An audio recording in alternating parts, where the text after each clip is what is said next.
It has been about a year and a half since I've used social media, and it was one of the best decisions that I've ever made in my life. I have learned some of the most valuable lessons that I think that I will ever learn in this past year and a half. But I think that this is what you hear a lot from people that have successfully quit social media. I also want to share how difficult it was for me to quit. It was not an easy process. And I think if we're being honest, I liked that I could look at a fitness influencer, someone that I aspired to be like, and say, I'm never gonna be like them. To allow it to give me an outlet to not live up to my potential or to not be what I wanted to become. I think that I liked being able to escape my reality that I was in. And the reason that I was able to do it was because of a traumatic event that happened in my life that caused me to realize how precious life is, and to realize that just to be able to open your eyes in the morning is a gift unlike anything else. It set an intention for how I was going to live the rest of my life, about the love that I was going to transmit, and about the experiences that I wanted to have and I wanted to share with the people that I loved. Social media was not an avenue or an outlet that was going to allow me to do so, so I needed to eliminate it from my life. It did not provide the tools that social media can be beneficial. It was not doing that for me, and I had to be honest with myself. So when I was able to quit, there was a couple weeks that was excellent. I went to Barton Springs, which is one of the most magical places on earth here in Austin, Texas, and I would go there and I would swim and I would be hanging out with my friends. But then it started getting difficult on the moments where I was alone. I found myself wanting to instinctively go to those things that I used to do for so many years prior. And it wasn't until a couple weeks after that that I find that I began having severe anxiety attacks and panic attacks. And that lasted for 2 straight months. And that simply wasn't because of not having social media anymore. That came from not processing trauma properly for what had happened and a multitude of other things in my life. But not having that dopamine hit and that outlet to be able to escape my life did feed into the severity of my anxiety attacks, my panic attacks. But I chose not to go into that temptation. I chose to continue to walk my authentic path. And fuck, it was difficult. It was so hard, and I didn't know if I was going to be able to make it out alive, if we're just being genuine. I thought that my life was going to be forever clouded and scary and full of fear. But when I was able to find a way out, that is when things drastically changed for me. So the lessons that I had learned for not having social media boils down to really 3 of the most important kind of life lessons. One being that time is precious. I saw this statistic that says that on average, for a 76-year time span in America, or lifespan, that an American will use 1 year of those 76 socializing amongst people in their community. But then I saw that almost 7 years of one's life will be spent on social media.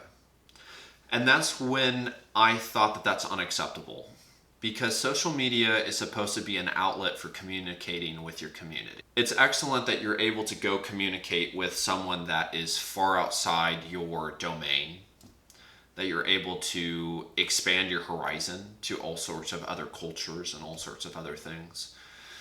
But I really think that that number should be switched. I think that you should be able to go and talk to your community more, to be able to set up interactions to be face-to-face. My second lesson is I learned that I am worth love, that I am unique.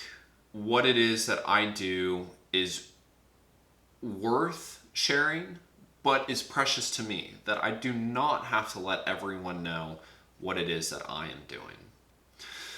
When I look at someone that I value very much, that I aspire to be like, Before it would be, I'm never going to be like them, or that person is so cool, or God, what it would be like to be them. I now look at them and I say, the story that they must have had, I can't wait to live my story. I am so unique. They are so unique. I can't wait to see what I become. That I'm proud of myself.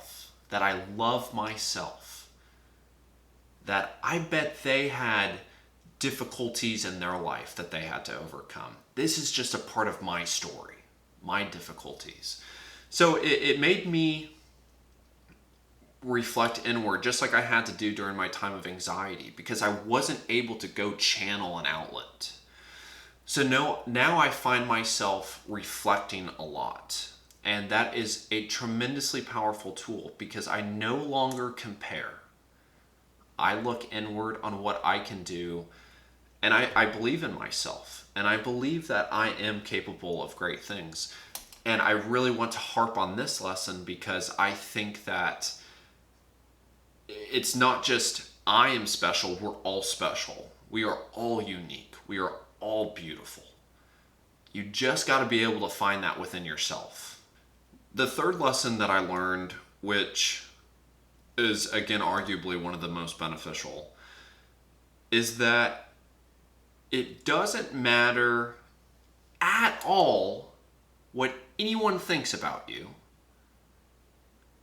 And it is not worth your time thinking about anyone that isn't in your close circle. The amount of time that I would spend thinking about creative Instagram captions or different editing on my pictures, or should I post this on Snapchat, or should I do this on TikTok? Because I cared about what strangers thought of me. I just got done having dinner with my girlfriend and her family, and I was hearing these stories about these people on what they were seeing on social media and how much they disliked seeing that. I said, just unfollow them or block them. And they're like, no, we can't do that. Just that drama that social media provides is something that I just don't want in my life, and is something that just bogs you down because that's so much energy and so much time that you're spent thinking about someone else's life.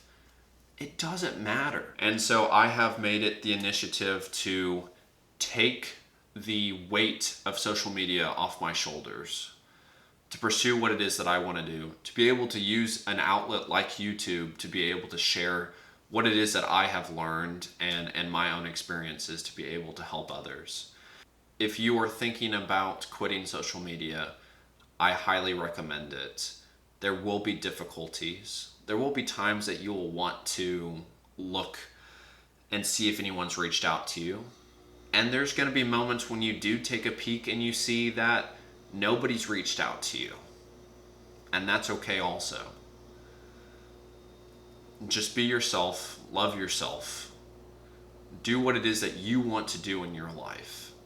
All the outside noise doesn't matter. I really appreciate your time. Thank you so much.